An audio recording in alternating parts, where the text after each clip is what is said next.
படம் நான் பார்த்துட்டேன், நைட்டு தான் பார்த்தேன். அந்த ஒரு ஆடட் அட்வான்டேஜ் இருக்கு எனக்கு. இந்த படம் வந்து பார்க்கும்போது நல்லா இருக்கு, நல்லா இல்லை, அதெல்லாம் தாண்டி வந்து ஒரு மிகப்பெரிய ஒரு உணர்வா வந்து இந்த படம் எனக்கு வந்து இருந்துச்சு.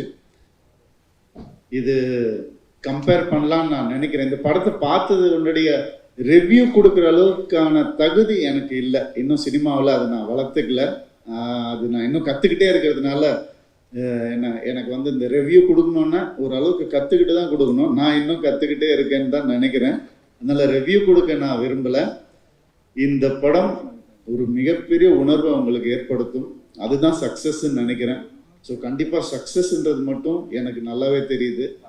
பாலு மகேந்திரா சாருடைய வீடு படம் நமக்கெல்லாம் எவ்வளோ பிடிச்சதோ இந்த படம் அந்த அளவுக்கு கண்டிப்பாக பிடிக்கும்ன்ற பெரிய நம்பிக்கை எனக்கு இருக்கு. நான் என் லைஃப்பில் வந்து ரெண்டட் ஹவுஸில் இருந்ததே இல்லை. எப்போவுமே எனக்கு சொந்த வீடு தான் பிறந்ததுலேருந்தே.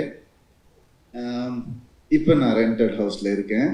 ஸோ நிறைய ரிலேட் பண்ண முடிஞ்சுது. கூடிய சீக்கிரம் எனக்கு இந்த படம் பார்த்து ஒரு பெரிய இன்ஸ்பிரேஷனாக இருந்தது. என் லைஃப்பை ரீலிவ் பண்ண மாதிரி இருந்துச்சு.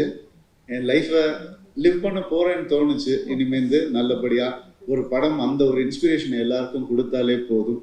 அந்த இன்ஸ்பிரேஷனை இந்த படம் கொடுத்துருக்கு.